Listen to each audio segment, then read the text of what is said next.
I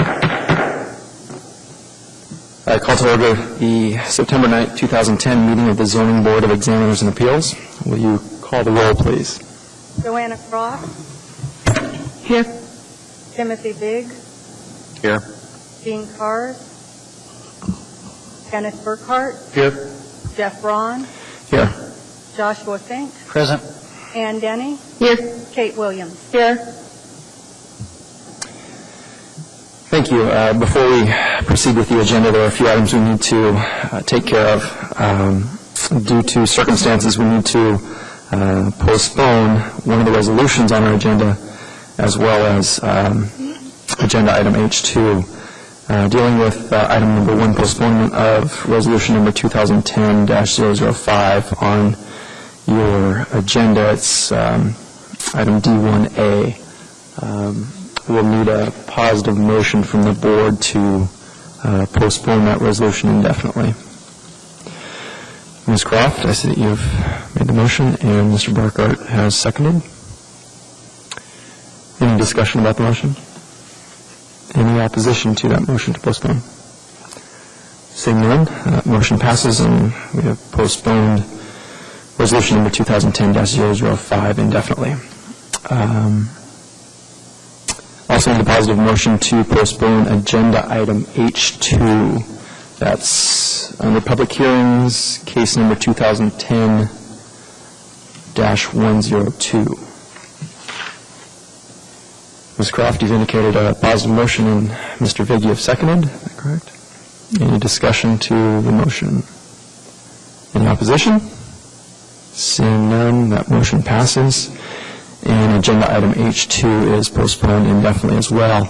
A note for the public, that said, if anyone is here for public hearings, items number 1 and 2, those cases have been postponed. That's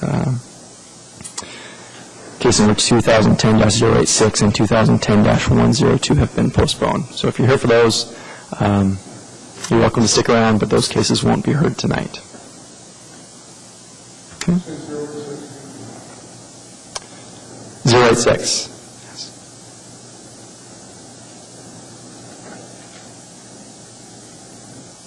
Yes? Is that correct? Okay. All right. Moving on to agenda item C, special order of business, executive sessions. Are there any disclosures this evening? I do have one question before we get to disclosures on the hearings that case 2010-086, is that withdrawn or postponed? That our agenda indicates it's withdrawn and maybe won't be coming back to us ever. Thank you, Mr. Burkhart, for the clarification. Mr. Barrett? Withdrawn, Mr. Chairman. Gone. Okay.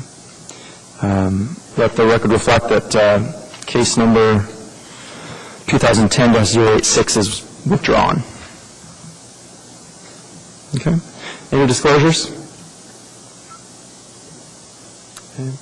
I do have one, and that's for the remaining resolutions for approval. I was not present for that board meeting and will abstain from the voting on those resolutions. Okay. Moving on, consent agenda. Looking for a positive motion. Excuse me, before we move that far, would anyone like to pull either item B or C from the consent agenda? Any discussion on those resolutions for approval? We need a motion first. Mr. Burkhart, thank you. Mr. Vigg, you have seconded. Any discussion on the motion? I reviewed them, and I don't have any exceptions taken to them. Thank you, Mr. Burkhart. Is there any opposition to approval of the consent agenda? So one, consent agenda is approved. Agenda item E, appearance requests. We have none identified. Unfinished business, public hearings, agenda item F, seeing none. Item G, regular agenda. Seeing nothing there, moving on to public hearings. All right. Case number 2010-099. The petitioner is Deutsche Bank Trust Company of America. Is the petitioner present? They have indicated so. Thank you. We'll have you present here in just a few minutes. Before we get started, let me read the order of business for public hearings. The chair shall introduce the variance and explain the procedure to be followed. The variance case number and the name of the applicant shall be read into the record. The board shall hear and rule on any objections to the sufficiency of notice. The board shall hear a brief staff presentation outlining the variance not to exceed 10 minutes. On conclusion of the staff presentation, the board members and the applicant may then direct questions to the staff through the chair. The applicant shall give his or her presentation not to exceed 10 minutes. Throughout the proceedings, the burden of proof rests upon the applicant, who must convince the board by a preponderance of the evidence that the variance should be granted. On conclusion of the applicant's presentation, the board members and the staff may then direct questions to the applicant through the chair. The hearing shall then be open for public testimony. Each person has 3 minutes for public testimony. All persons who testify may be questioned by the board, the staff, or the applicant. On conclusion of that public testimony, the staff, followed by the applicant, shall have the right of rebuttal, that rebuttal being 3 minutes each. The board shall proceed to develop oral findings and conclusions with regard to the variance and the disposition of that variance. The staff shall reduce the oral findings and conclusions to writing for subsequent adoption by the board at a later meeting. The matter then rests with the board, and the chair asks for a positive motion from the board. Mr. McLaughlin, I believe this case was yours. Could you please identify sufficiency of notice? Thank you, Mr. Chair. On August 18th, there were 179 public hearing notices mailed. One person responded in favor of the variance, and no response was received. Written response was received from the Community Council. The written response in support of the granting of the variances is in a handout that was laid on the table this evening.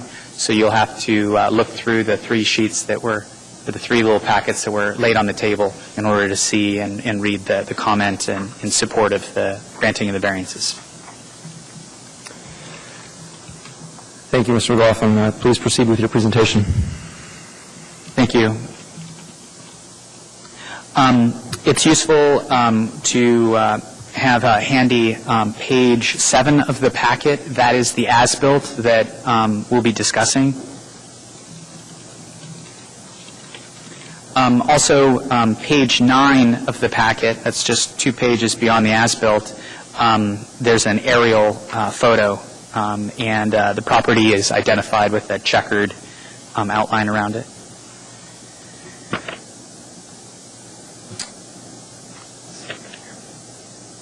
The petitioner has written a lengthy narrative justifying the variances, and that begins on page 26 of the packet and continues for the next 3 pages.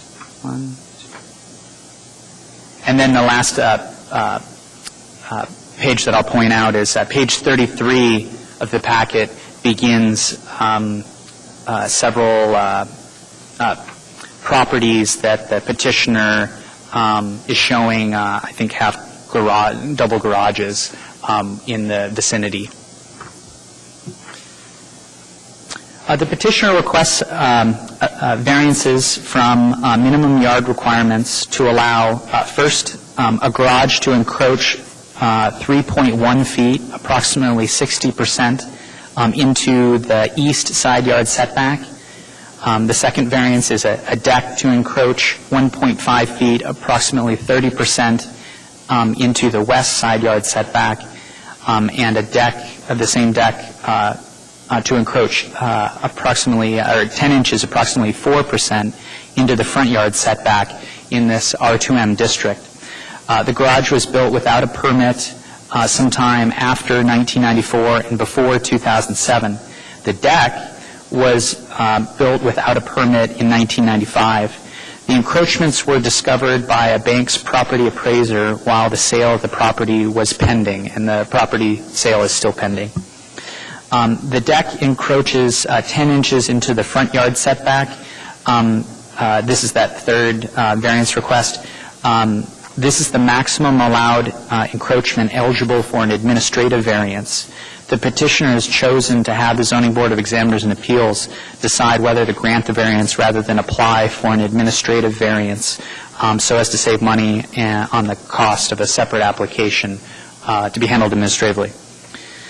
The Planning Department finds that Standard 1 is not met. There are no creeks, wetlands, or slopes affecting the lot. The size and shape of the lot is identical to others in the district. There are no easements or on-site utilities that constrain the development of the lot. The lot is served by public water and sewer. The physical condition of the lot is the same as others in the neighborhood. It's flat. The physical condition does not necessitate the need for variances from the zoning regulations. The need for the variances results from construction without a building permit by the previous owner. Furthermore, the petitioner already has a deck on the rear of the house which conforms to the yard setback requirements. Standard number 2 is not met. The physical conditions of the lot do not create the need for the requested variances. The lot is at parity with other lots in the same district. Both the two-car garage and the deck have been built, could have been built in conforming locations. Strict adherence to the code does not deprive the petitioner from having a two-car garage that encroaches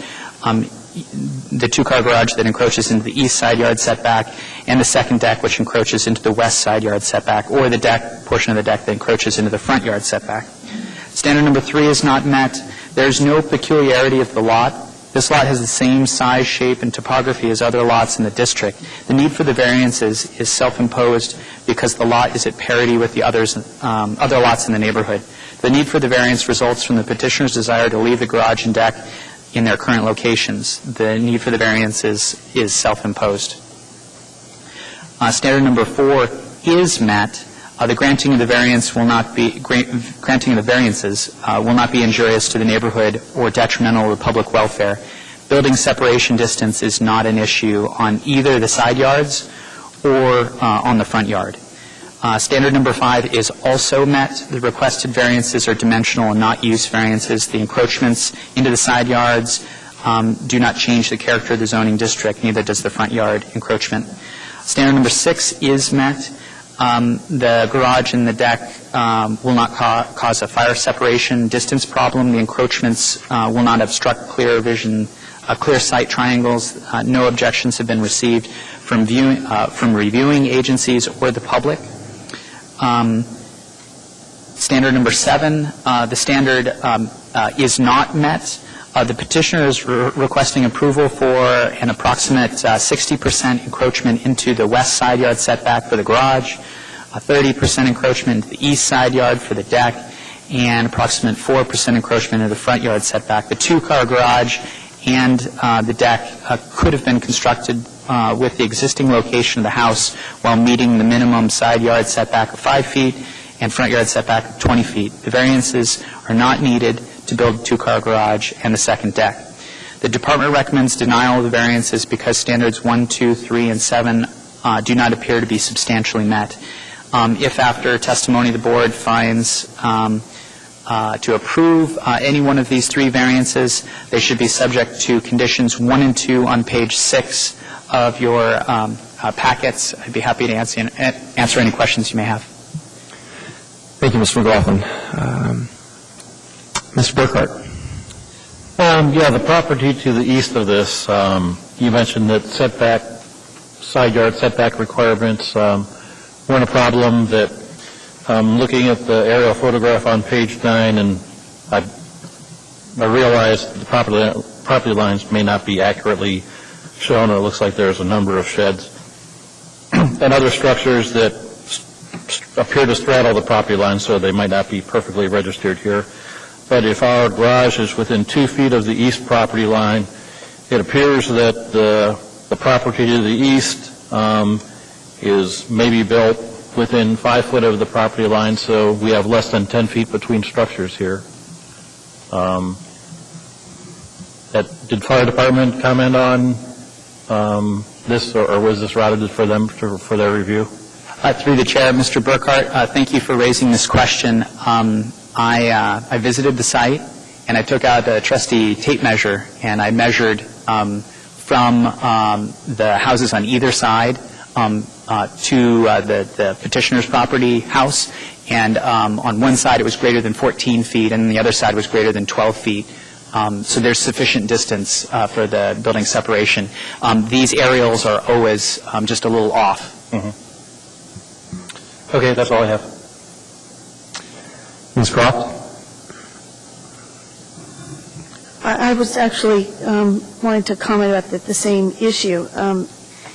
If they are within 2 feet of the property line, then would that not constrain the adjoining property owner from building up to 5 feet from their property line, because then that would create a fire separation distance problem? Mr. Chairman, Ms. Croft, the separation is between primary structures and detached accessory structures. So as long as it's the two houses less than 10 feet apart, we're okay. If the neighbor were to try and build a garage, he could run into a problem if the other house is already within the setback and the distance is then going to be less than 10 feet. I believe the issue here is actually house to house.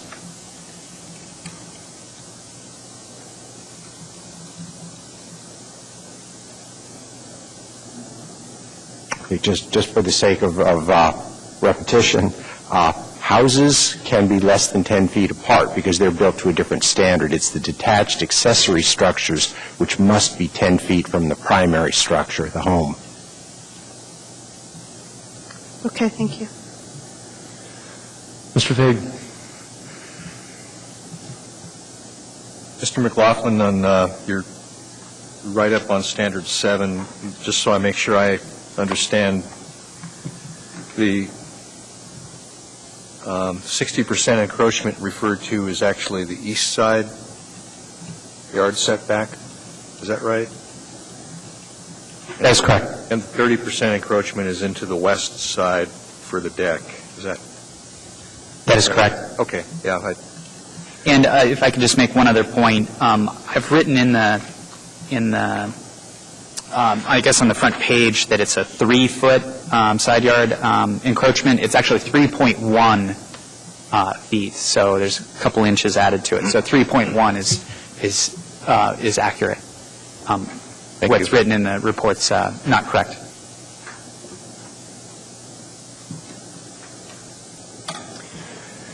Any other questions of staff? Mr. Burkhart? Yeah, two additional quick questions. That I believe that the east wall of the garage being within 2 feet of the property line would probably be required to be a 1-hour wall.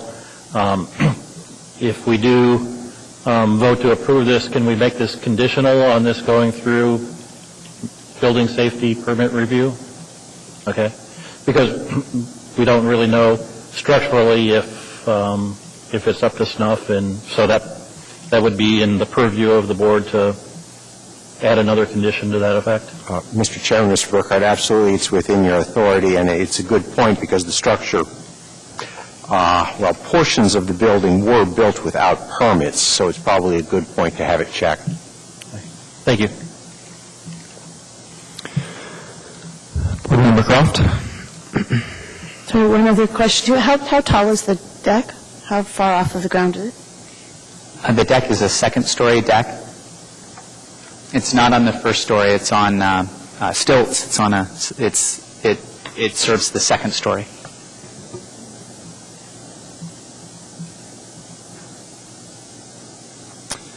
I do have one quick question for clarification. If the board acts on this variance request in total and denies the variance as requested, does that then preclude the petitioner from, at a later date, requesting an administrative variance for the third portion of the variance?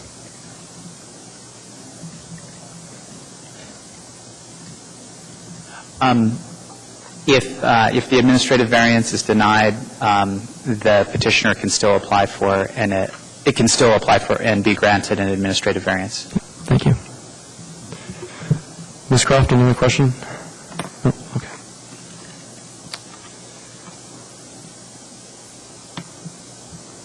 right, would the petitioner please come forward?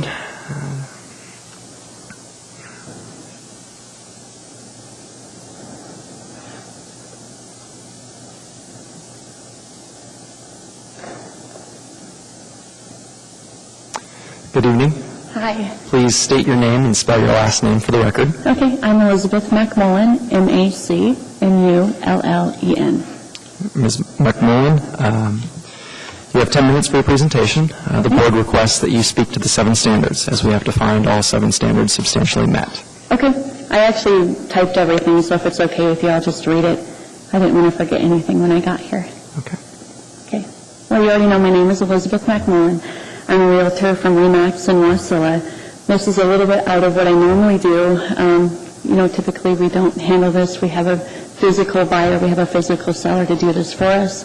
In this situation, you only get me. So, thank you for reviewing this file and allowing me the opportunity to present this case tonight. Although I normally market homes in the Mat-Su Valley, I agreed to take this property on because it was sent to me from a bank that I have worked with several times in the past. This property is a foreclosed home, which you already are aware of. I have inherited the problems with this house because there is not a physical seller to take care of these issues. I'm the only local representative. At this time, there is a contract on the home with an anticipated closing date toward the end of the month. We've been under contract for several months, and the buyers have been patient while we were pursuing resolving these issues. The buyers intend to make this house a home. They are not investors. They're not looking to flip the property. The problems with this house are because of the past of the property, while it was under different ownership. I do not know exact dates for when these problems arose, and we can only estimate their actual dates, which I think everybody has pretty well done here already tonight. In the matter of this property, I agree with the findings that we have met standards 4, 5, and 6.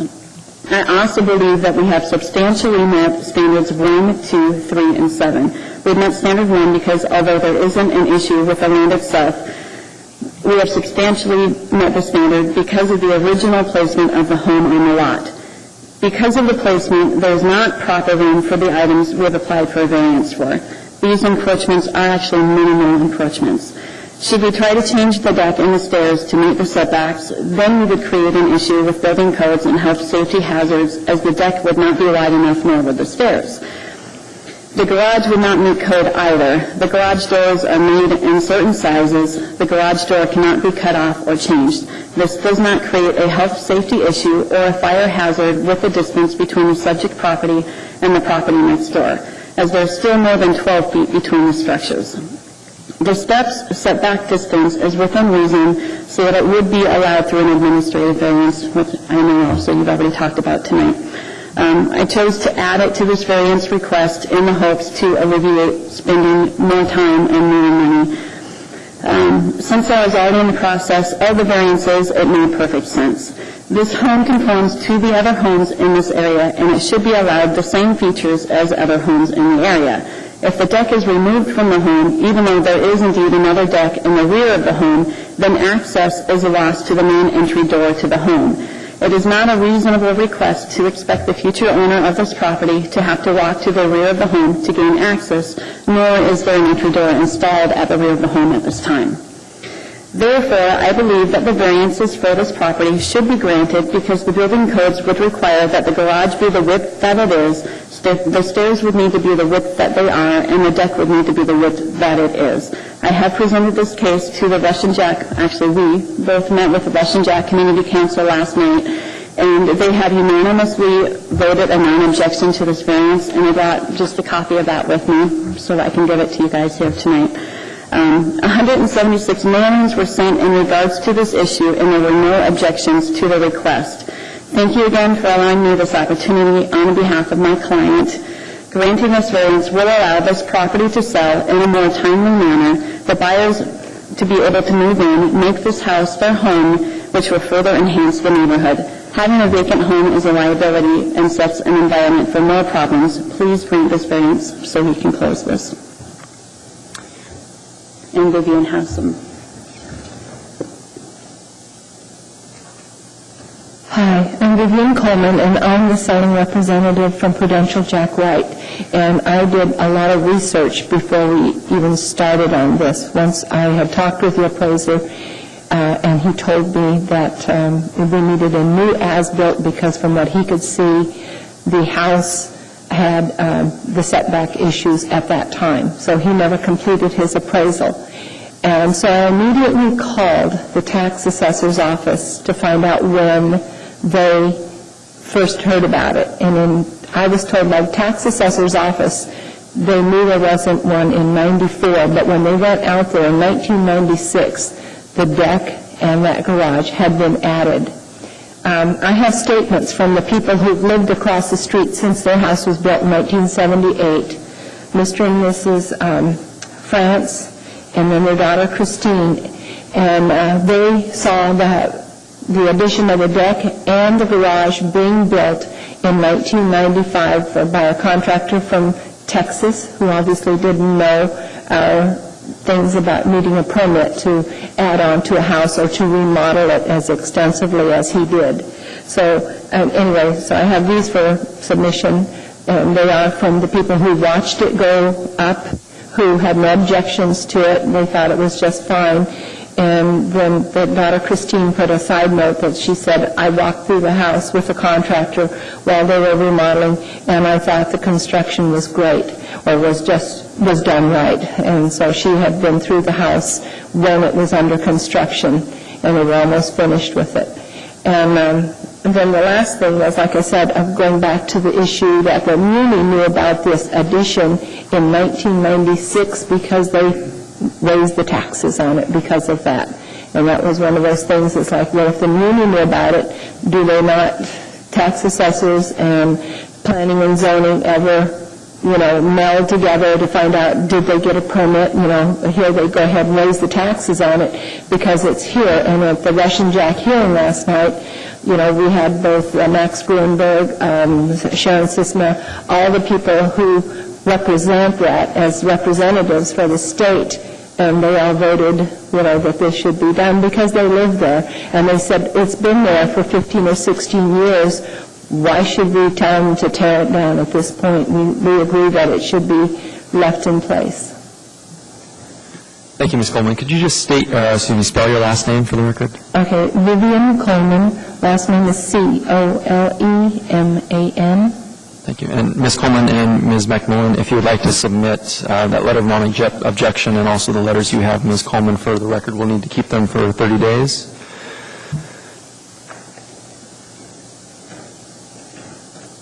Do you? Yes, please. Thank you.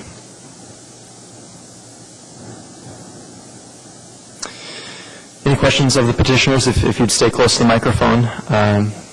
Board has the opportunity to question now. Any questions by the board of the petitioners?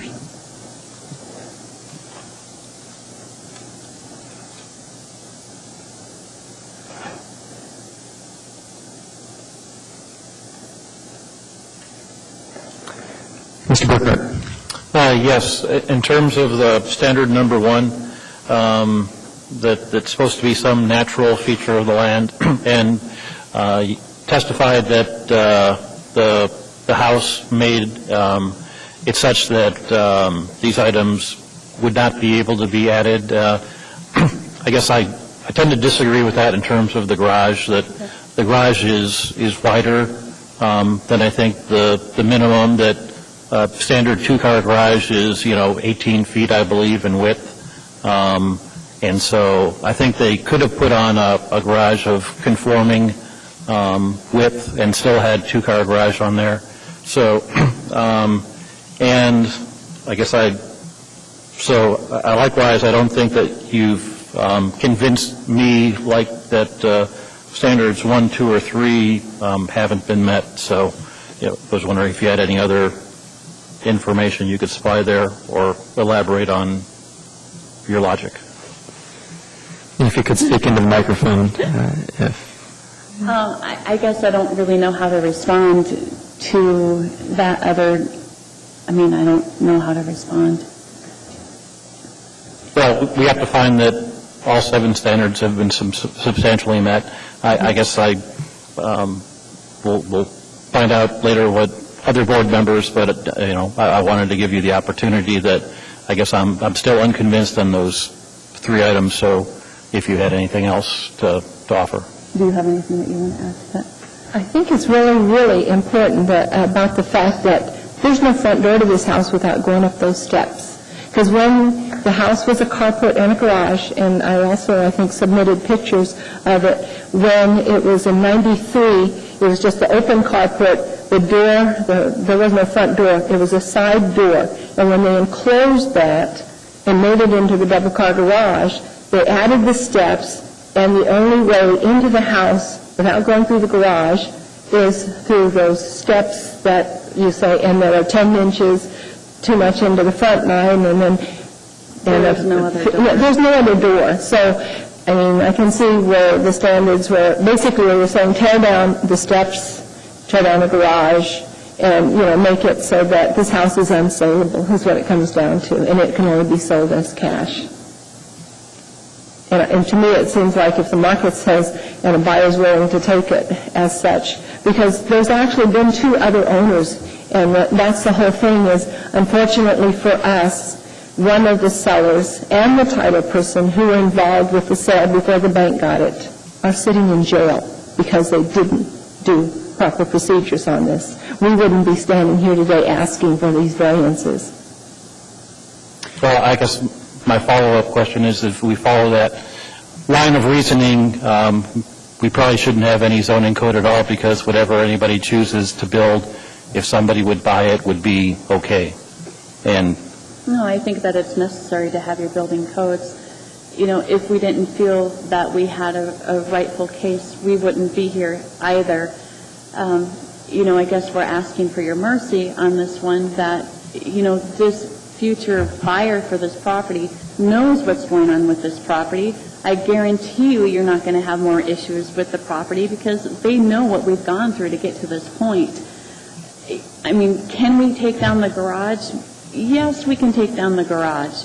Does it make sense to take down the garage? No, we don't have it doesn't create any health and safety issues to leave the garage there. In fact, there's not even a heater in the garage, so that alleviates even more concern of fire hazard. okay, that's all I have. Thank you. Okay. A few more questions, perhaps, actually, if you wouldn't mind. Not finished yet. Mr. Vig. Thank you. To follow up on Mr. Burkhart's question, I'm looking through the packet. There are a number of, I don't know if they're MLS listings and photographs of homes. It says that one is across the street from the house requesting a variance. Is there actually one that shows this house? Yes. Which I'm the one that that took on? those pictures. I don't know, because I don't have a packet. I think it's on 35. 35? Could you? Okay.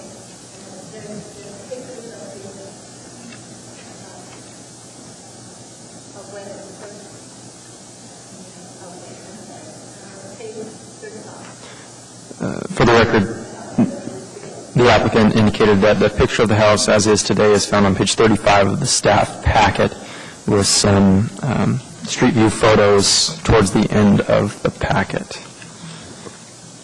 for all of us following along at home. Mr. Chairman, can you direct me to those street view photos at the end of the packet? What pages?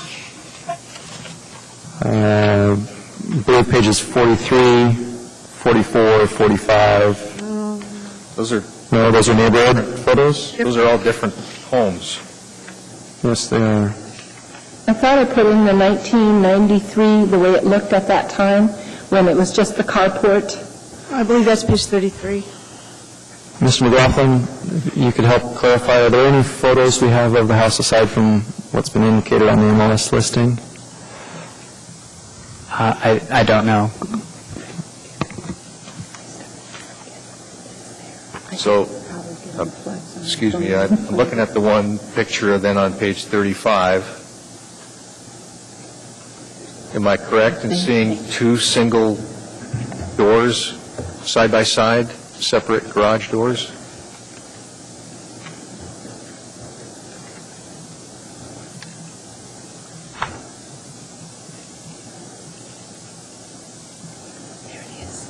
Page 33 shows the house the way it was in 1993 when it was sold at that time. Actually, it was 94, I'm sorry. See, there is no front door, and there's only that one side door that I mentioned earlier.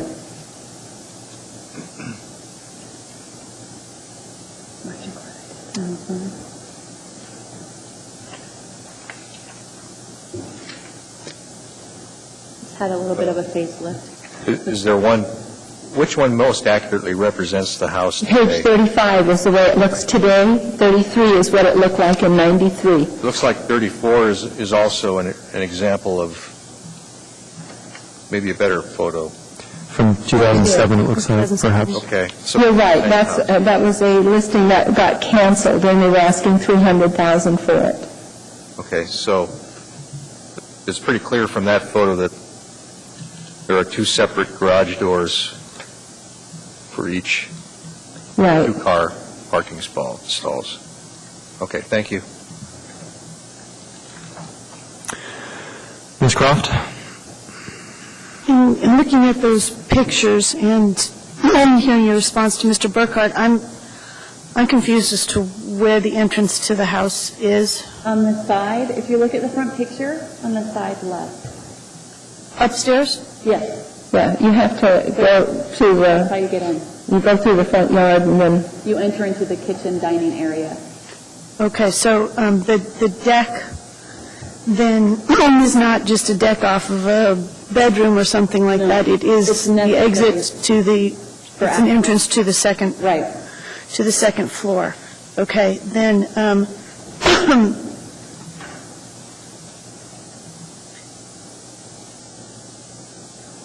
all right, and then do we know what the width of the deck is? 10 feet wide, huh? No. Do we know how wide the deck is itself? Yeah. The deck is if, the deck from where the front door is. I was wondering how far off of the side of the house. I think Mr. Burkhart knows. Does it say Is it that? 10.1 minus 3.5? Is that what? Right. The math would be? On the as-built, there's a dimension from the deck's edge to the property line and from the building to the property line, so that net difference is 6.7 or something? 6.6? 6.6 about. 6.6. Okay. I think that was my only question. Thank you. Any other questions by the board of petitioners? Any questions by staff? Thank you, no.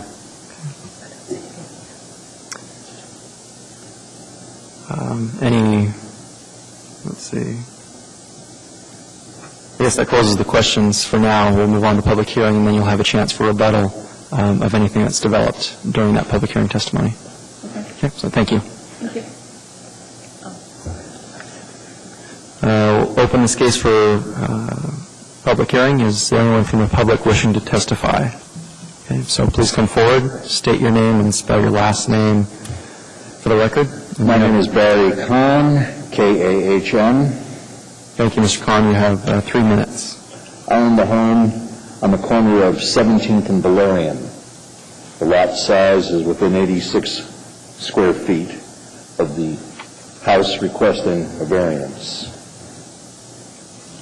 Ignorance of the law is no excuse. Everyone knows that owns a home that to build, you need a permit in this city. You have since I've been here, and I've been here since 1969. I've owned the property on Valerian since the 1970s. Some years back when I attempted to do something similar with my property, Mr. Michael Kerr denied my building permit application. And when I got turned down, I went to Mr. Barrett over there, either he or Mr. Weaver, to see what they thought or their thoughts were about getting a variance, and I was told it would never happen. So here's the point in question. Should I just go ahead and build and then come in for a variance after it's done? Because access to this home, access to for the second unit could have been done legally and simply when the construction was done. And I'm afraid if they can get a variance, I'd like this board right here and now to tell me that I'll be able to get a variance and a building permit to do it legally, where it can be inspected, where the electrical can be inspected, where the construction can be inspected, and go from there. Plumbing, all the issues that normally happen with regular construction. Because if I can't get a variance, then I don't feel this structure complies with my neighborhood. And like I said, I've owned that property since the 70s. Thank you, Mr. Khan. Any questions by the board? Okay. Any questions of staff to Mr. Khan?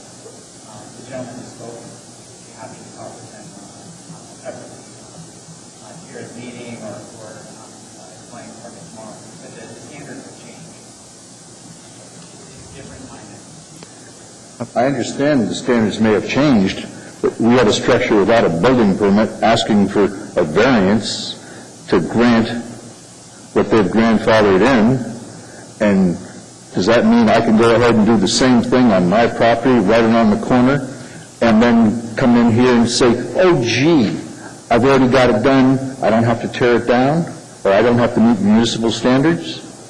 Through the chair, sir, I don't dispute anything that you said. I'm just sharing information that when you asked for advice from the planning department about whether or not to apply for a variance, the rules were one way, and now today the rules are different. So we're not speaking about this person's property now. We're talking about yours, and that it may be different for you should you seek to apply now today, because the rules are different from back then. Does that make sense? I'm not arguing one way or the other. But I was denied a building permit, and that's why I went ahead to talk to Mr. Weaver and Mr. Barrett. Mr. Khan, thank you very much for coming down this evening and talking, and suggest kindly if you would talk to Mr. McLaughlin either after this meeting or tomorrow at the planning department to discuss your individual circumstances. If they get a variance, I won't. Does the applicant have any questions of Mr. Khan? No, but I do have a statement. If you could come forward to the microphone, Ms. McMullen. I hear what you're saying, and I think that there's a difference between the situation that we're in is, we're in a situation where things were done fraudulently, however they were done. I don't know for sure because I wasn't there. Going into a situation and creating that, knowing that you shouldn't do it, we weren't the ones who did that. So I think you have to look at it in a different perspective that, okay, this happened from somebody in the past who they didn't know. They had somebody from Texas doing the work who he didn't know what the codes were possibly. And that's the difference, is we're not coming in here after the fact saying, yeah, we knew when we did this we shouldn't have done it, but we did it anyway. We're here because our client, my client, the seller, has already been done wrong. They've already lost however many tens of thousands of dollars in this property. Having to go in now and remove a garage, yes, again, it is very, very doable. However, that causes them more duress because they've already lost money on this property. Thank you, Ms. McMullen. Thank you, Mr. Khan. Could I have a moment to make one more comment? Point of information, no. You're only allowed one opportunity to speak. Thank you, Mr. McLaughlin. And thank you again, Mr. Khan, for coming down and speaking. Is there anyone else from the public wishing to testify? Please state your name and spell your last name for the record. My name is Richard Little, last name Little. About 3 months ago, I purchased the house next door, 3513 East 18th, east of the garage. My biggest concern, as well as yours, Mr. Burkhart, is the fire hazard it might cause to my house. This is the very first house I've purchased with my family. I got kids age 4 and 6, and my biggest concern is safety. I know, as well as probably anybody here, what can happen in a garage, parked cars, so on and so forth. And my concern is if we could get it to go back a little bit further, give me a little more chance to get my family out of the house before something spreads, that would really make my life feel a little bit safer in my new house, my first, and make my family feel a little bit better. Thank you. Any questions by the board? Mr. Burkhart? Excuse me, are there any windows in the garage, or is that a solid? No, it's solid. I've been into the house since it actually got vacated from the previous owners, and there's no windows on the side facing east towards my house. It is a larger size garage than normal. I've got a 2-car garage, and it has a back door to where you could drive all the way through, like if you're going to park your boat in the backyard or something like that. So it's a fairly large garage. Okay. Just seems to approach. I mean, it's got 18 inches between the wall east side to my fence. So, Thank you. Any questions by the board? Questions by staff?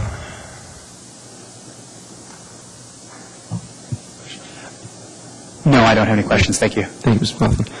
Questions by the petitioner at all? Okay. Thank you very much for testifying. Is there anyone else from the public wishing to testify in this case?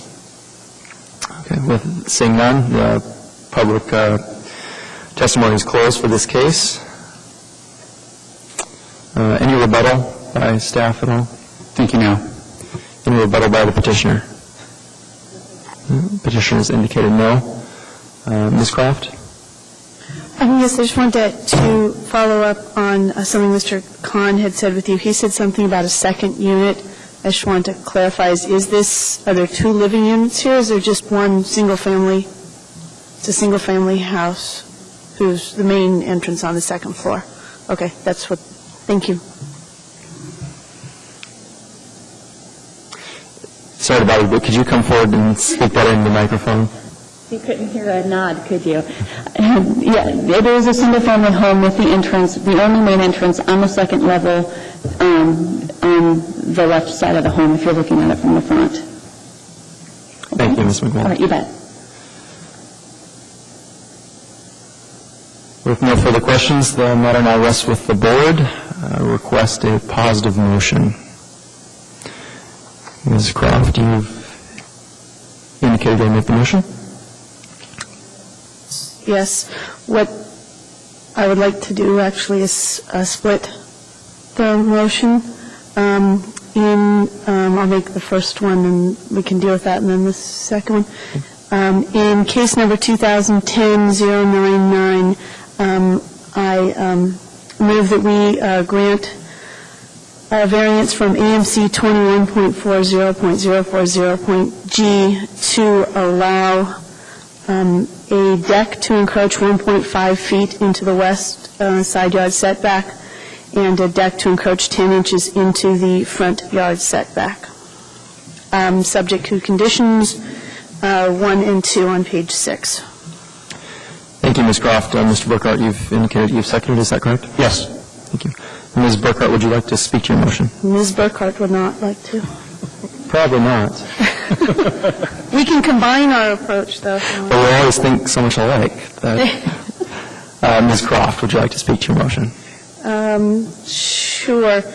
I just want to explain why I'm splitting the motion. I believe that the garage and the deck issues are different.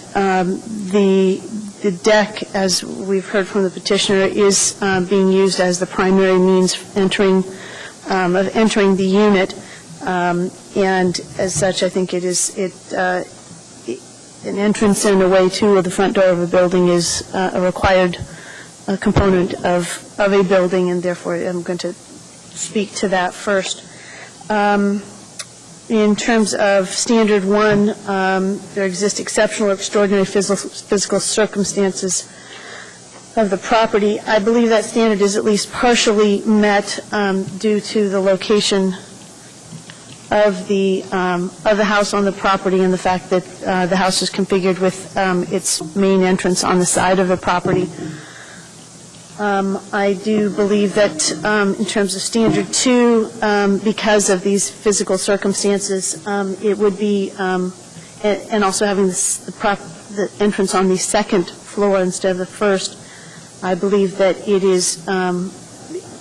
it would be an exceptional undue hardship for the property owner to try and get up to that second floor entrance without having some means of walking there. It is about 6.5 feet wide. It is not a large deck. I think that it probably could have been slightly smaller, but I do think that 6.5 feet is not an exceptionally wide deck to that front door.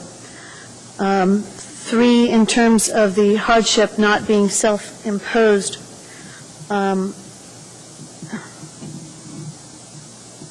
again, it related to the fact that the front door is there. I think that is related to where the house was originally sited. And so I think the standard is at least partially met, and that there's a desire to have something that is an essential component of a house. I agree with staff on, I partially agree with staff. No, I'm sorry, the second one. I agree with staff for standards 4, 5, and 6 in terms of that it's not adversely affecting the adjacent property and that it is in keeping with the code and that the variance does not affect the health, safety, and welfare of the people of the municipality. In terms of standard 7 about the variance being the minimum variance, I believe that it's at least partially met because, as I already discussed, I think that there is there would probably likely be some encroachment with having a deck wide enough to get to that front door. So I think it's sufficiently met. And so I intend to support this motion. Thank you, Ms. Croft. Mr. Burkhart? I agree with Ms. Croft. I intend to support the variance request. I think there's a de minimis nature to both of these elements here, that we've heard that the deck encroaching 10 inches into the front yard setback would meet the standards for an administrative variance. I think that has some effect in my mind. Even on the deck into the side yard, that a 5-foot deck would, in width, would meet the setback requirements for an initial 1.5 feet. I don't think it promotes any type of fire danger. A deck that's open like this or has a guardrail is a lot less obtrusive than a full-height building wall. And so I agree with Ms. Croft that given the de minimis nature of these two relatively minor encroachments, that the 7 standards are substantially met. Thank you, Mr. Burkhart.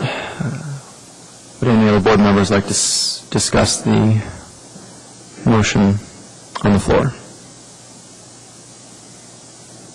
Okay. For the record, I intend to support the motion to grant the variance for the decks as well for the reasons stated by board members Croft and Burkhart. Although it would appear that the need for that deck was caused by the garage remodel, it, as stated, is a necessary element of the house now, and intend to support the motion for the reasons stated. Seeing no further discussion, let's vote.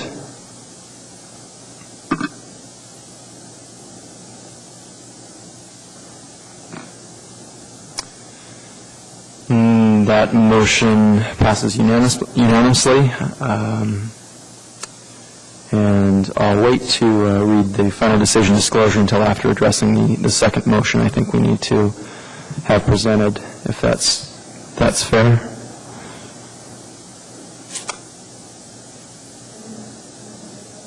Unless, of course, someone would like to step in your way. I don't see anyone jumping to do that, so In the case number 2010-099, I move that we grant a variance from AMC 21.40.040.G to allow a garage to encroach 3.1 feet into the east side yard setback, subject to conditions 1 and 2 on page 6. Thank you, Ms. Croft. Mr. Burkhart, you've indicated a second, is that correct? Yes, and I'd like to offer a friendly amendment in terms of a third requirement that the petitioner needs to submit as-built information for the garage construction to MOA building safety for permit review to meet the current code requirements and resolve any permit review comments. That's acceptable. Jill, did you get all that? Excellent. Ms. Croft, please speak to your motion. This motion I do not intend to support. I believe that in looking at the standards, I do concur generally with staff's findings. In Standard 1, there are not exceptional or extraordinary physical circumstances on this property that exist to have allowed this. I do believe that because of the location of the house on the property, there was still quite possible to put a two-car garage on that site without encroaching into the side yard setback. So I do believe that because of the physical circumstances of the lot, there would have been no exceptional or undue hardship placed upon the property owner in constructing a two-car garage, which would be comparable to others found in that neighborhood. In terms of Standard 3, the hardship is not self-imposed. I do believe that the hardship was imposed by the owner of the land and the owner of the house, so I do not find that Standard 3 is met. In terms of Standard 4, the variance, if granted, will not adversely affect the use of adjacent property as permitted under this code. I mean, we've heard testimony this evening from Mr. Little, the next-door neighbor, who would be most affected by this, and that he does have some concern by having the structure this close to the property line and close to his home. So I don't believe that Standard 4, excuse me, is fully met. Standard 5, I do believe, is met, and Standard 6, I think, is generally met, and Standard 7, that the variance granted is minimum variance, so make possible a reasonable use of the land. I do not believe this is met, as we discussed before. 24 feet is wide for a two-car garage, and I believe that the garage could have been constructed within the constraints on the existing lot. So as I mentioned, I'm not planning on supporting this motion because I don't believe it meets Standards 1, 2, 3, 4, or 7. Thank you, Ms. Croft. Mr. Burkhart? I agree with Ms. Croft's analysis, and thank Mr. Little and Mr. Kahn for their testimony here. One of the comments by the petitioners that they were, looking for the mercy of the board, but really it's the 7 standards that we need to apply equally across the board to our variance requests, and the circumstances of each case are different. But in this case, I agree with Ms. Croft. I think because the garage was constructed with 2 individual doors, I think it's wider than what it could be as a minimum. And I also agree with the sentiment that necessarily we ought to grant variances for after-the-fact occurrences. It's always nicer when items come to us beforehand, before assets have been committed and things have been built. But in this case, I think there's a conforming alternative I think the garage could be cut back by a couple of feet with a new foundation wall, new garage door.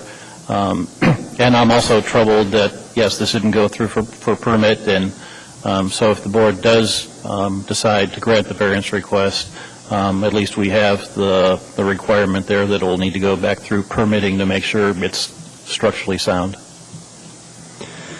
Thank you, Mr. Burkhart. Any other board member comments? I do not intend to support the motion either. As summarized by Mr. Burkhart and Ms. Croft, Mr. Little's testimony and concern, although the distance may meet requirement for building structures, the negative impact on him as a property owner to develop an accessory structure if he so chooses is a factor that weighs in my mind, in addition to the fact that the standards as stated are not met. So for those reasons, I intend to not support the motion. Seeing no further comments, let's vote.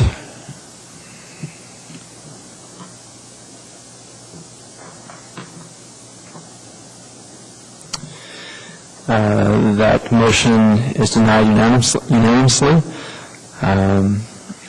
And with the action on both those motions, I must read for the record that every final decision, in this case 2 decisions, of the board shall clearly state on its face that it is a final decision with respect to all issues involved in the case, and that the parties have 30 days from the date of mailing or other distribution of the decision to file an appeal to Superior Court. Thank you.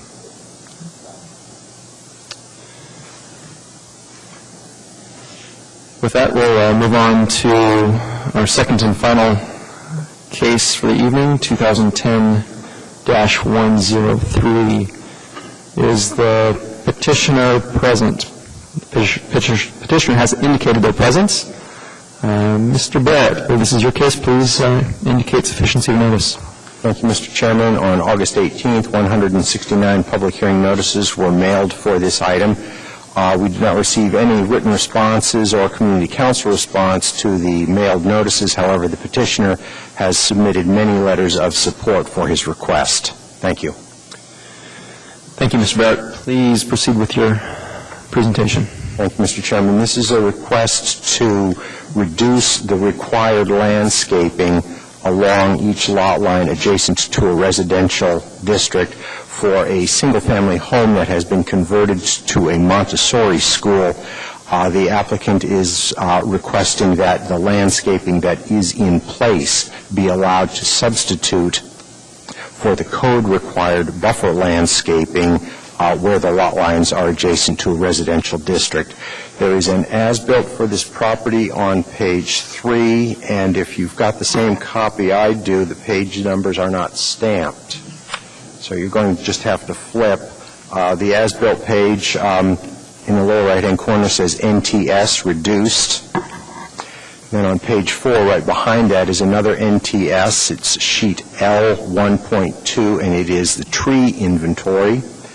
And then on page 5 is another sheet L1.2, which is labeled across the top Department Condition Number 4. So we'll get to that in a minute, but those are the 3 drawings we'll be referring to for this case. The applicants, the current owners, purchased the property in 2004 and began the process of converting the converting the home to a school child care center, a Montessori school and child care center. At that time, they applied for a building permit in 2004. There was a CO issued in 2005. At the time all this was going on, the applicants were made aware that a child care center and Montessori school did not require any further review. However, because the school is on one lot and the parking area in support of the school is on an adjacent lot, there was a requirement for a replat. The applicants never did replat the 2 lots into one, and so now they have lost their grandfather rights for the Montessori school, and they fall under the current rules which require an administrative site plan review for the child care center. That is a separate requirement, and they will still have to go through the site plan review if the variance is approved. Well, even if the variance is not approved, they will still have to go through the site plan review, and I'll get to that again as part of one of the questions. As part of one of the conditions. Regarding the 7 standards, Standard 1, that there exist exceptional or extraordinary physical circumstances, the standard is not substantially met. There are no physical issues directly related to the need for the variance. The plat is old, but the lots are larger than required by the code district, and they are not unusually shaped. There does appear to be adequate area for the required landscaping. Standard 2, because of the physical circumstances, strict application would create an exceptional or undue hardship. The standard is not substantially met. There aren't any true physical circumstances, so Standard 1 is not met. And then for Standard 2 specifically, the common rights of enjoyment in this zoning district are for a single-family home or a duplex. If the applicant wishes the additional use under the supplementary section of the code for a child care center, then he must comply with those additional regulations, in this case the landscaping requirement. Standard 3, that the hardship is not self-imposed, that standard is not substantially met. The first part of that standard, A, that there is something peculiar about the lot as a physical condition, is not met. And the second part of that standard, that the owners are responsible for the current circumstances. The current owners were made aware of the replat requirements regarding a child care center and parking lot when they began in 2004. They failed to comply, and now they fall under a new set of rules, one of which is the landscaping requirement and an administrative site plan review. So waiving the landscape requirement at this time would essentially be a convenience for the applicants. Standard 4, the variance will not adversely affect the use of adjacent property. That standard is at least partially met. None of the neighbors have complained. There are many letters of support. There are no fire separation issues, etc. There is a portion of the parking area that requires some additional buffering, and we'll cover that under the conditions. Standard 5, that the variance, if granted, is in keeping with the intent of the code. That standard is substantially met. The use is a permitted use. The applicant does have to meet the supplementary standard requirements for child care. Standard 6, the variance, if granted, does not adversely affect the health, safety, and welfare of the wider area of the municipality. As in Standard 4, that standard is at least partially met. And standard number 7, that this is the minimum variance that will make possible a reasonable use of the land. The standard is partially met. There are some areas on the property that do meet the buffer landscape requirement. There are some that partially meet it, and there are some areas that are completely lacking in the landscaping. So the reason we're giving the standard partially met is because some areas are lacking landscaping and because there do appear to be adequate areas on the property for the buffer landscaping. The department therefore recommends denial as standards 1, 2, and 3 are not substantially met. There are conditions on pages 11 and 12, which are right at the end of the report.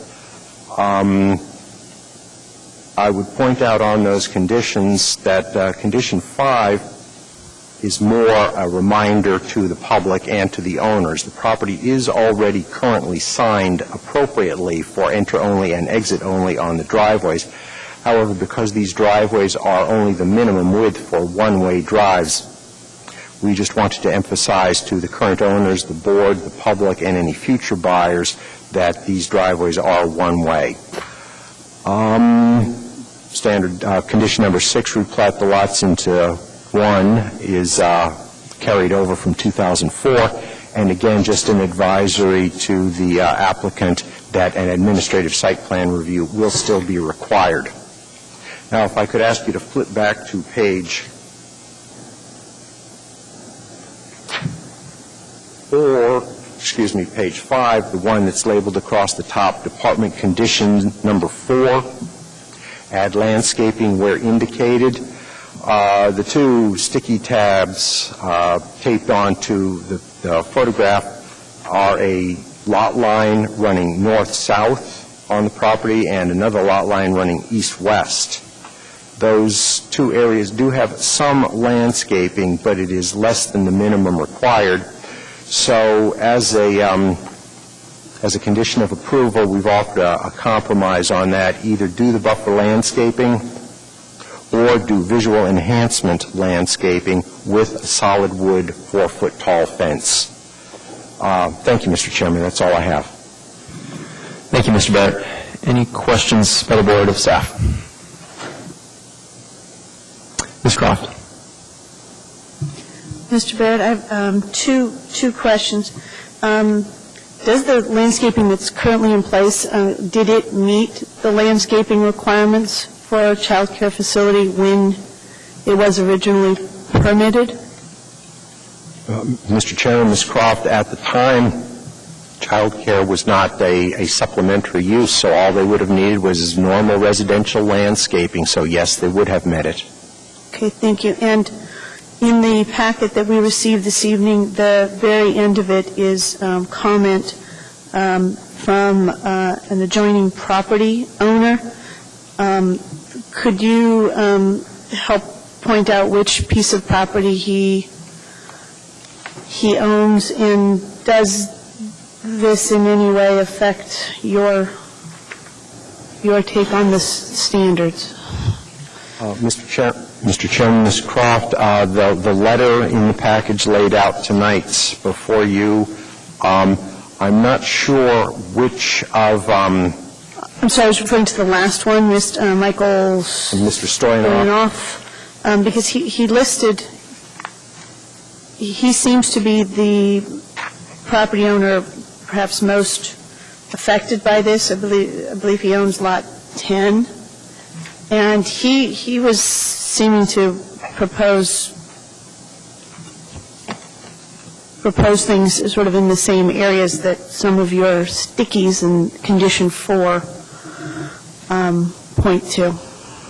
Mr. Chairman, Ms. Croft, that's correct. Mr. Stoyanov owns the lot that the department is recommending be buffered either by the buffer landscaping or the fence and the visual enhancement landscaping. That's lot 10, which is tucked into the crook of the applicant's property as shown on page 2. If you look at the parcel map on page 2, Mr. Stoyanov's lot 10 is the one adjacent. I'm not sure which lot is lot 1A that Mr. Stoyanov owns, but the other existing landscaping and fences we felt were adequately buffering that property, whichever one it is. So it's just the one that we were concerned about, and Mr. Stoyanov does own it. Okay. And because his improvements are on his own property, even though they're in the same areas as your recommendation for 4, you would still feel that the recommendations for Condition 4 would still stand? Mr. Chairman, Ms. Croft, yes, the condition we would still recommend. It's very gracious of Mr. Stoyanov to say he's going to be doing similar improvements, but there's no legal obligation for him. Okay, thank you very much. Mr. Vig? Thank you, Mr. Barrett. Could you explain the process that the municipality uses to determine whether or not an existing landscaping meets the requirements of the code? Mr. Chairman, Mr. Vig, it's fairly straightforward. Count from the buffer landscaping section in 2145, measure the width of the bed, measure the length of the planting area, and then X number of evergreen and deciduous trees based on a certain spread, a certain size, a certain separation between the trees, and then a number of shrubs or other ground cover. It's a fairly straightforward calculation. And so it's relatively a clear-cut determination, and or at least easy to determine whether or not it's met and go from there. Mr. Chair, Mr. Vigan, in the view of the landscape architects who look at this, yes, it's pretty straightforward. Yeah, okay, thank you. Ms. Croft, did you have an additional question? No? Okay.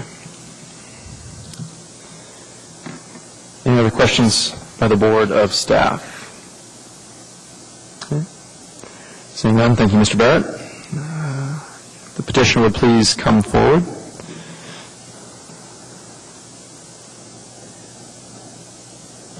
Please state your name and spell your last name for the record. My name is Michael Baffrey, B-A-F-F-R-E-Y. Good evening, Mr. Baffrey. You have 10 minutes for your presentation, Okay. and the board requests that you please speak to the 7 standards, as that's what we're Okay. evaluating this case upon. All right. My name is Michael Baffrey. I and my wife own lots 8 and 9 in Thibodeau subdivision. That's the site, it's the petition site in this variance request.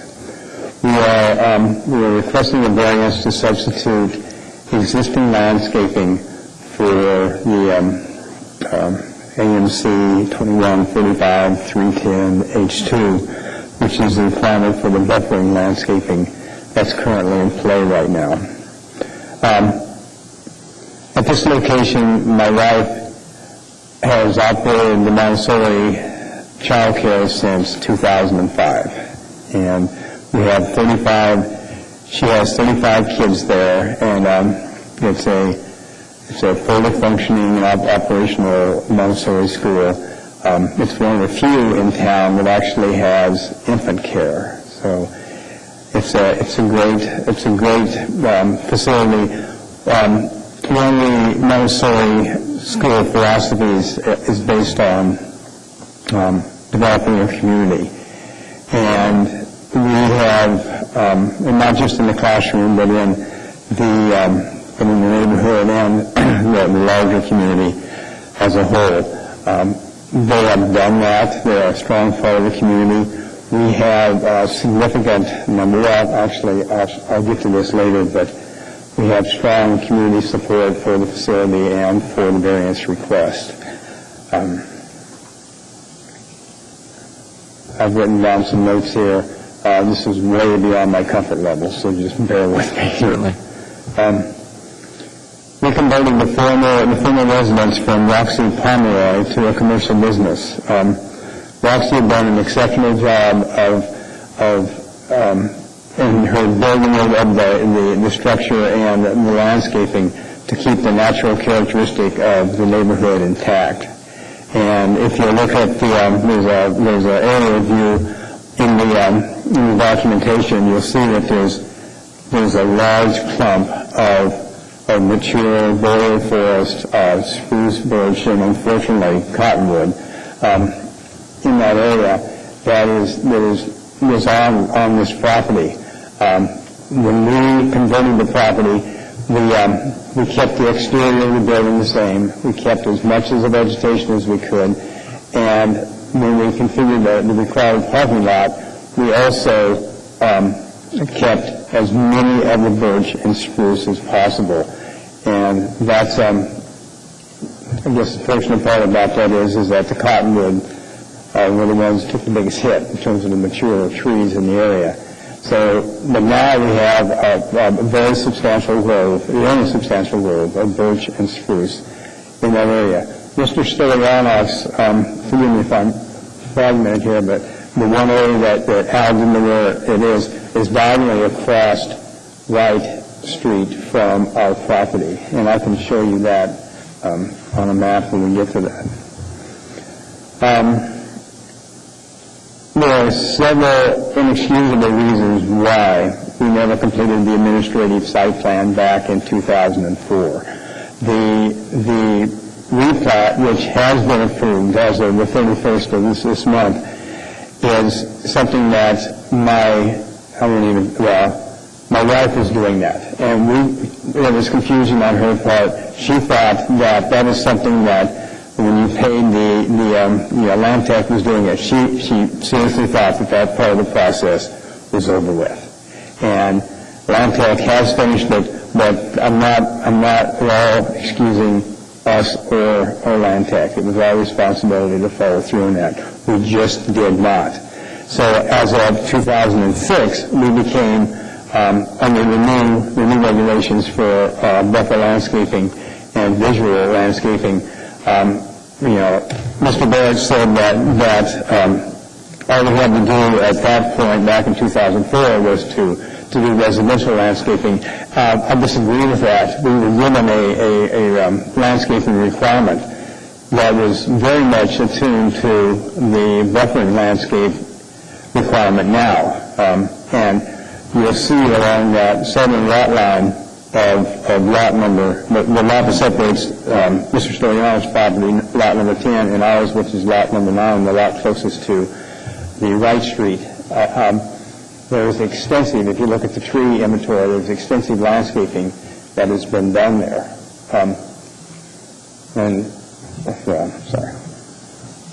Just to let you know, we planted 27 lilacs, 5 mountain ash, 7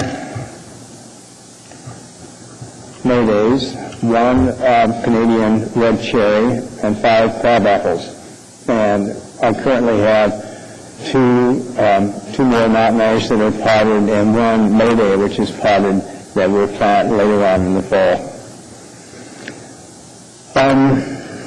Angela Chambers, August 20th, 2010 memo, a comment to the zoning board of examiners and appeals stated that private development has no objection to our variance request. Jerry Weaver's August 16th memo stated WWU has no objections, and I'm not sure how to pronounce her last name, but Deb Wilkenfuss has also stated, she's just within this file, stated that there is no objection. We have letters of support from the neighbors, and I don't know what the process is for giving this to you, but is there a line here that I can't cross? Not at all. Not at all. If you could bring those forward to Ms. Graves. And again, we need to keep those for 30 days for the record. There are 12 lot owners immediately adjacent to the petition site, our site. I went around to all of them, and they've all signed letters of support for the variance. They know that we have worked really hard to keep the natural state of that child care facility, and they know that we've done a pretty amazing job of complying with their wishes. An example, and one of the conditions that I mentioned was the entrance and the exit signage on the parking lot. When we initially had it, it was those huge "do not enter" and huge one-way signs. It was actually Mr. Stoyanov who suggested that we actually get a really small one, so it would be unobtrusive to the neighborhood. We did that. We hold events at our place. The child care facility is open to the neighborhood kids after hours. The parking lot, which is off the main streets, Wright Street, Kimberly, all dead in there. And so it's a pretty quiet neighborhood anyhow, but it's still the parking lot, and we encourage this. The kids come to the parking lot and use that for skateboarding and bicycling and then hanging out during the evening. So it's very much a community function at our location. Mr. Stoyanov, comment that Ms. Croft made has a lot 10, which is immediately south of lot 9, and he wants to himself put up a fence between the 2 lots, and also to do what he calls sound control hedge across that, the northern part of this property, the southern part of ours, and then down the western side of his and the eastern part of our property. So he's very willing to do that. He understands and respects the the need for openness in the playground. And he very much also, and he could speak to this, actually, thought he was actually going to come tonight. He also understands the challenges of keeping a newly planted series of shrubs and saplings in a high-use area. And I have no doubt that he will put that hedge next door to us. That's just the person that he is. So with the letters of support, with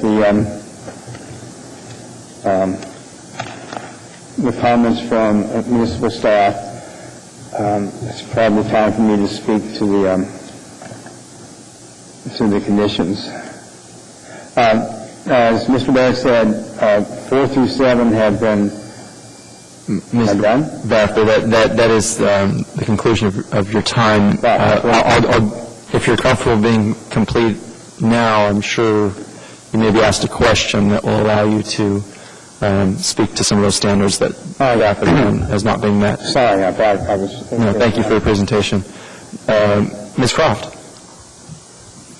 Hello, I was wondering if you could please address the 7 standards. Okay. The first 2,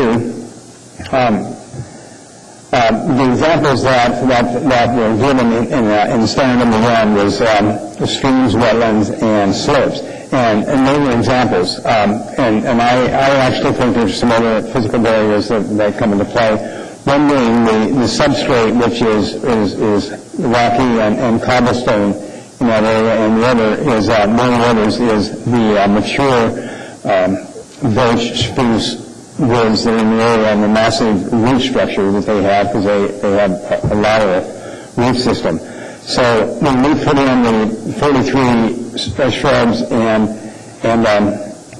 saplings, we tried to use a power auger. We went 10-inch, 8-inch, and we got totally beat up, and then ended up doing a thick and trouble because of the substrate.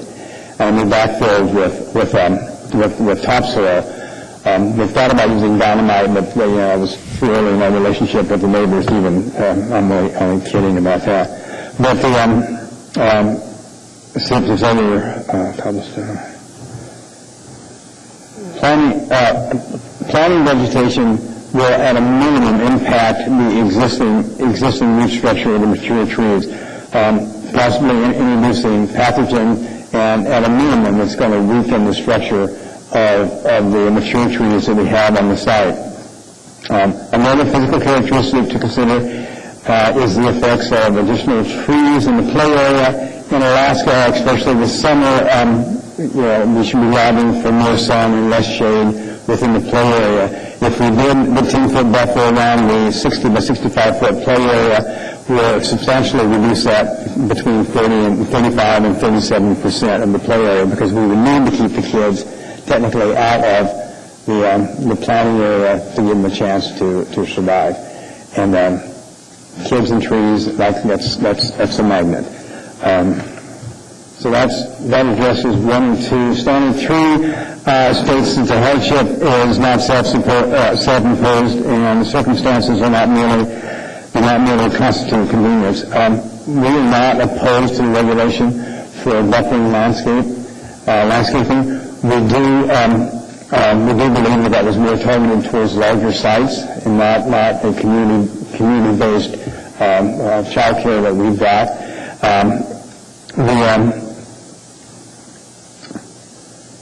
I do strongly object to the comment that was made in the packet that we are requesting a variance strictly for convenience. We are not minimalist. We have gone out of our way to do planning. In fact, we exceeded the planning that was due required back in 2004, 2005. So we are willing to do our part. I have a forestry background, undergraduate. I will continue to plant trees regardless, but we have to be, I think we need to be realistic.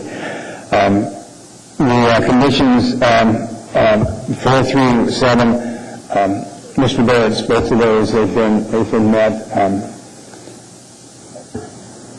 Is that enough, don't you? Okay. Yes, thank you very much. Mr. Burkhart. Department's recommendation number 4 is that the entire lot line on the south and southwest sides of the parking lot shall be planted with buffer landscaping or visual enhancement landscaping and a 4-foot-tall site-obscuring decorative fence. Do you have an opinion in terms of that additional requirement that they're suggesting? Yes. I don't want it. We've already done the landscaping along the south side of lot number 9. That's in place. And we're also going to put the additional, there's a couple of places where lilacs have died. We're going to put the mountain ash we got in the chokecherry. You can't get chokecherries too close to the child care area because that's a safety issue. But I think we've fully complied with the landscaping requirements along the south side of lot number 9. The east side of lot number 8 is the other one that he has. That's the bottom tab. We have two spruce inside the area and that are within that buffer zone, and we have a clump of mountain ash both on our side of the fence and on Mr. Storianoff's side of the fence, and the spruce on Mr. Storianoff's side of the fence. He will put that, there's no doubt in my mind that he will put his soundproofing, sound control hedge along that fence. He just wants his trailer in that lot to be completely isolated, and that's fine with us. So I do not want that condition. I think we've met the conditions that are being requested in that condition number 4. I guess my follow-up question to that is that it appears that essentially between you and lot number 10 with the neighbor there, that he's basically intending on meeting your requirements, and I guess I'm looking to you in terms of the equity of that he's willing, without any obligation, to do what planning staff has suggested here in terms of additional requirements. And I'm looking at the color photographs, and I see photo number 1 and number 4 where the lilacs are, and I take it those are newly planted, but you basically can't even see them since they nearly don't have any leaves at all. And I guess it seems to me that something more is necessary there, and I'm not sure if it should be the responsibility of the neighbor to do that. If you're asking if we will share the cost of that, we most certainly will. I'll also help him plant his sound control hedge. He's looking at I think it's called Cotoneaster. It's a hedge. We can't. I mean, that Cotoneaster has thorns on it, and so we're not going to. No. Okay. Well, that's what I was told. But that's what he's looking at planting along his side of the fence. But I'll help him do that, if that's your question. Okay. Thank you. And better yet, the parents from the school will help him do that. Any other board questions? I do have a quick point of clarification. I may have misunderstood in the presentation earlier, Mr. Baffrey, that you referenced approval from zoning and planning and the planning departments when I think, in fact, those were letters of non-objection or approval from other departments within the municipality, and those did not come directly from the planning department. Okay. Mr. Barrett, does staff have any questions of the petitioner? Just a little bit of background, please, Mr. Chairman. Thank you to Mr. Baffrey for pointing it out. When I responded to Ms. Croft's question regarding the landscaping, I was speaking specifically to a landscaping requirement for child care centers, which there was none, did not exist in 2004. And I was speaking to a specific landscaping requirement of the zoning district, and there was none at the time. What Mr. Baffrey is referring to is a landscaping requirement that came out of the plat. and I was not addressing that. I apologize. I was also going to point out the two color photos in the application that Mr. Burkhart pointed out, photo number 1 and photo number 4, that do show the relatively thin area where the lilacs are planted, which is the two areas where we're asking for the additional landscaping. And again, I think it's very noble of the neighbor to offer to be doing this on his side, but there's no way we can make it stick. We can't even make that a condition. Thank you. Thank you, Mr. Barrett. Any other questions by the board? Okay. Seeing none, thank you, Mr. Baffrey. We'll open this up to public testimony. Is there anyone from the public wishing to testify? Seeing no one in the audience, public testimony is closed. Any rebuttal from the applicant for the public testimony? No. Mr. Barrett? Thank you, no. Okay. Any final questions by the board? Mr. Burkhart? I have a question for Mr. Barrett regarding Department Recommendation Number 4 and the buffer landscaping and visual enhancement landscaping with the 4-foot-tall fence that don't both buffer landscaping and visual enhancement landscaping have dimensional requirements in terms of the width of the planting bed, and can those be met within the distance between the existing edge of the parking spaces and that property line to the south? And if so, would the department have any objection to adding at the end of the sentence the following words, within the unpaved space available? Mr. Chairman, Mr. Burkhart, I believe I follow you. The width of a planting bed for visual enhancement is an average minimum of 8 feet. The average minimum of buffer is 10. On the south side of the parking lot, neither of those could be met. So for that area, I would accept your modification of that.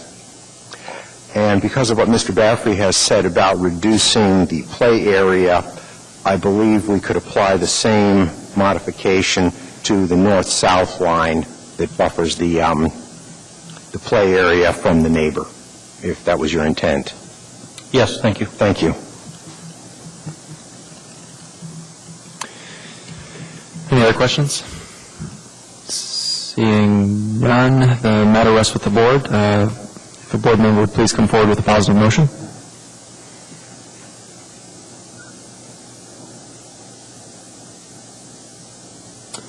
Mr. Burkhart, thank you. In case 2010-103, I move we grant a variance from AMC 21.45.310.H.2, which requires that buffer landscaping shall be placed along each line adjacent to a residential district to allow the landscaping which is already placed to substitute, subject to Department recommendations 1 through 5 on page 7, with adding on to recommendation number 4 the following words, within the unpaved space available.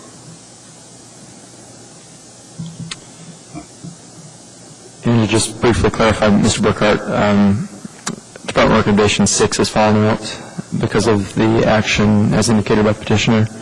That's to replat the two lots into one. Yes, and include that also, although the petitioner has already mentioned that that's been completed, but I'd be in favor of retaining that as a condition of approval also. Thank you. Thank you. Ms. Croft, you've indicated a second. Yes.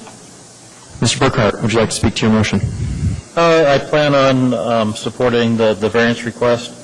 After the replat is complete or has already been complete, I think one of the exceptional or extraordinary physical characteristics is the L-shaped lot. And if you look at the additional properties in the neighborhood. They're all rectilinear. None of them are that particular L shape. I think that also is met in terms of condition or finding number 2. I think the strict application of this on an L-shaped lot having less area than a similar rectilinear lot is that the buffer landscaping requirement, I think, is requires more landscaping per square foot of lot area than it would if it applied to a typical rectilinear lot, which may have been the thinking of when this particular code provision was adopted. I think standard 3 is at least partially met. I think in some respects this hardship is self-imposed, but in other respects I think some of these landscaping requirements are due to the adoption of additional requirements since this whole process was started. So I think standard 3 is at least partially met. I think standard 4 is met, that we've had quite a few comments that have been given to us today that are part of our packet in terms of neighbors. None of them have objections, especially the property owners immediately adjacent to the property. So I see that standard 4 is met. It's not a use variance, so standard 5 is met. I think standard 6 is at least partially met. I think it's also bolstered again by the support of the neighbors. And I think standard 7 is met. One of the things that comes to mind in terms of this particular execution here is that we're not seeing a commercial building in this neighborhood. We're seeing a residential building that fits in well with the character of the neighborhood, that has been adapted for child care use.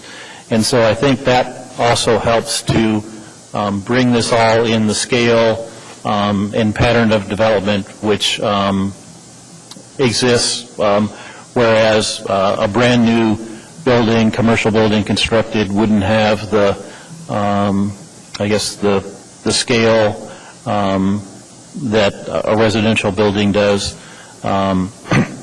We've heard from the petitioner. He would rather have approval without condition number 4, but I think it's important that we retain that,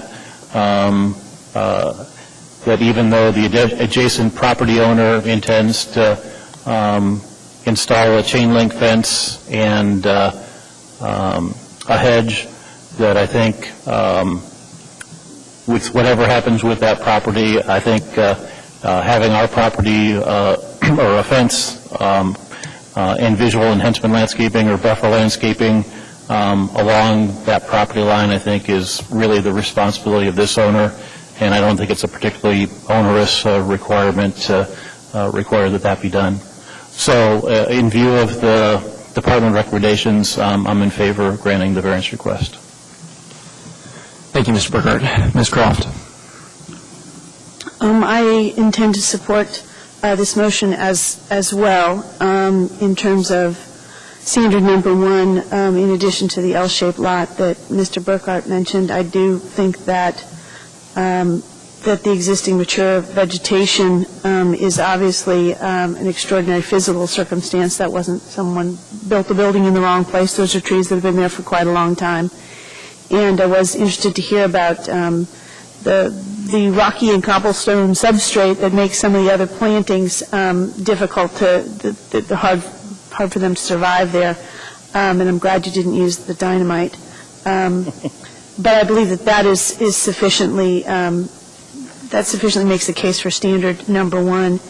And I think because that standard number 2 is also met, like Mr. Burkhart's modification to recommendation number 4, so that it only takes up the existing, what's there, so we're not having to move the parking lot or in any way having to lose more trees because of trying to meet that 8 or 10 feet requirement there as well. And again, I agree with Mr. Burkhart on standard number 3 that that standard is at least partially met. And I agree with staff that conditions, that the standards 4 through 7 are met. And with recommendation number 4, I believe this is the minimum variance. They'll make possible reasonable use of the land and to maintain the existing large stand of trees that are there. And it is, when you mentioned the aerial, Mr. Baffrey, I had been looking on it there, and I've been looking for the parking lot, and it was really nice to not see the parking lot, but to see the trees there. And I think that if we made you take those down and put up other things, you'd see that parking lot a lot more than anything else. So I'm glad. I'd like to see the trees stay. Thank you, Ms. Croft. Mr. Vig. I looked at that photograph as well for a long time trying to find the property, and I saw the trees I thought were it. I'm convinced that the date of that photography was prior to construction of the parking lot, because if you look at the next to the last photograph in this colored set, it's clearly visible.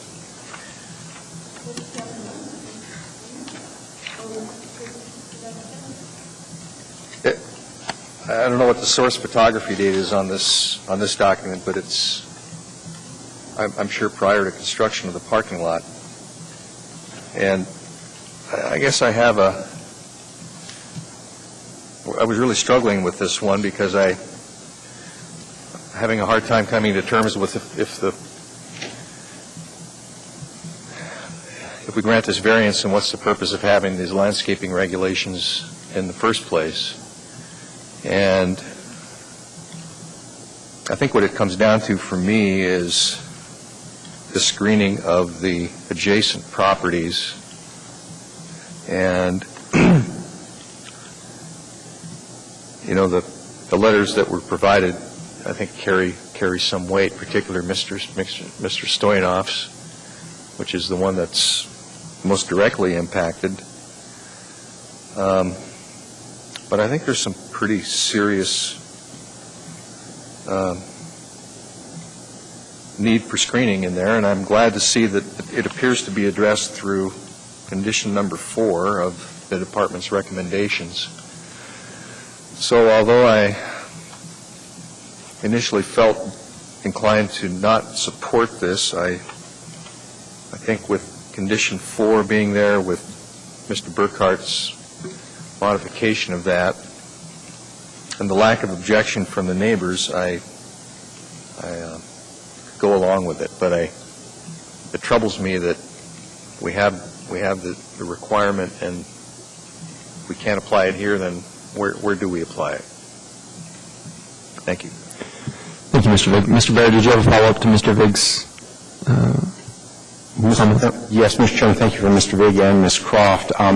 The date Ms. Croft is seeing on the aerial is the date of the printing of the photo. The actual overflight was 2002, and then on the other one that Mr. Vig refers to, where you can clearly see the parking lot, is an aerial overflight of 2008. Thank you. Thank you, Mr. Barrett. Ms. Denny? I also intend to support the motion to grant the variance.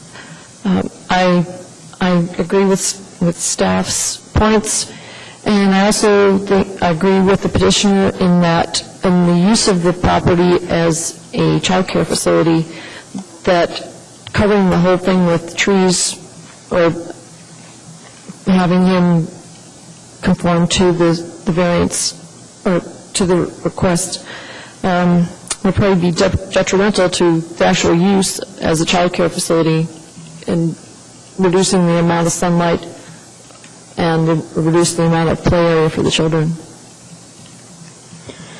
Thank you, Ms. Denny. Any other comments? In response to Mr. Vig, I understand your concern and perhaps reservation. As Mr. Burkhart pointed out, this isn't a commercial structure.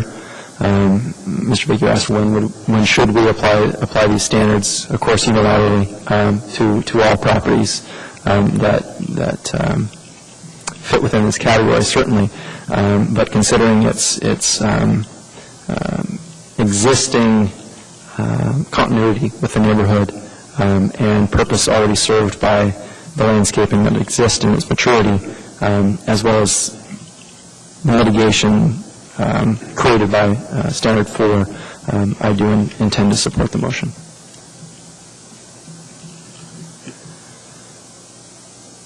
Any other questions or comments? Seeing none, let's vote.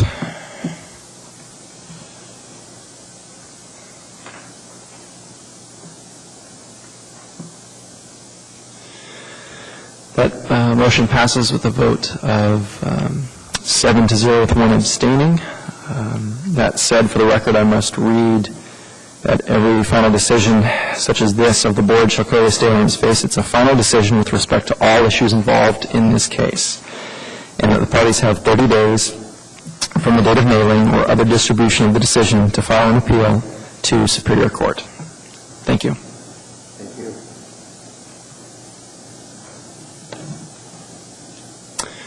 That closes agenda item H, public hearings. Moving on to reports. I'm only acting, I have no reports. Anything from you, Joe? Mr. Barrett? Thank you, Mr. Chairman. Just a reminder for Ms. Croft and Mr. Ron, whose terms are up in October, let us know if you plan to ask for a new or another 3-year term.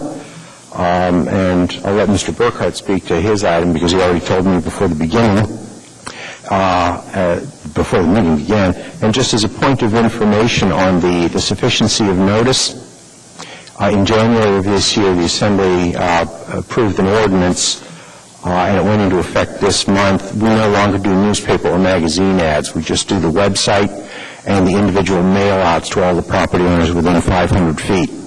So it's just informational. You may hear someone refer to it saying they didn't see the legal ad in the newspaper. We just don't do it anymore. Thank you. Thank you, Mr. Barrett. Moving on to board member comments and response, Mr. Barrett, I did submit a letter to Ms. Stewart. The fate is now in the hands of whoever makes those decisions, I guess.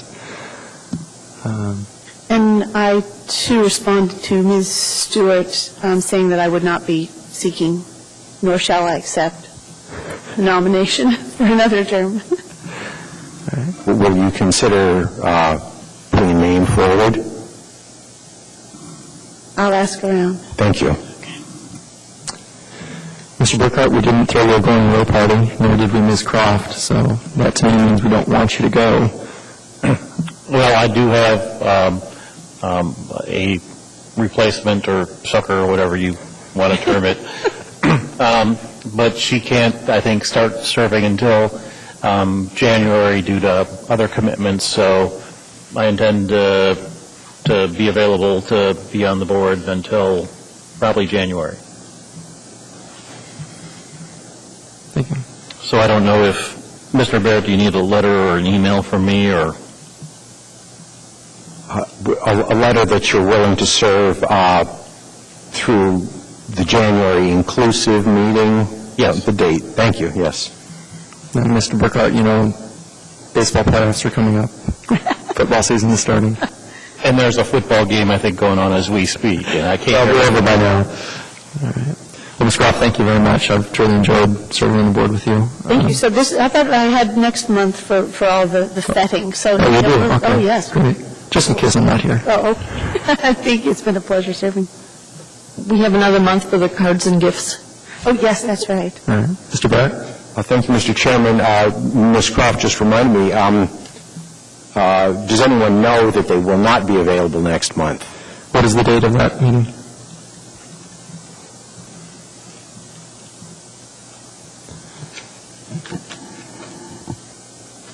October 14th, second Thursday of the month.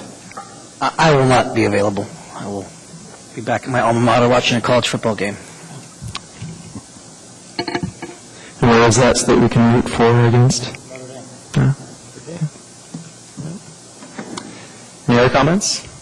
Do we have any cases for next month, do you know, or maybe the one postponement we had this month? That one, it's not a real heavy, as I recall.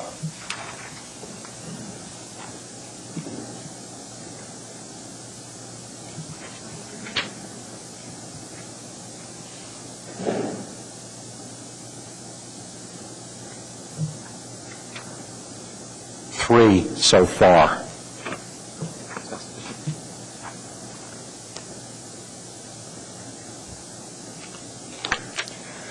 All right, thank you all. Have a great evening. It's only... Oh, yes, let me officially end the meeting.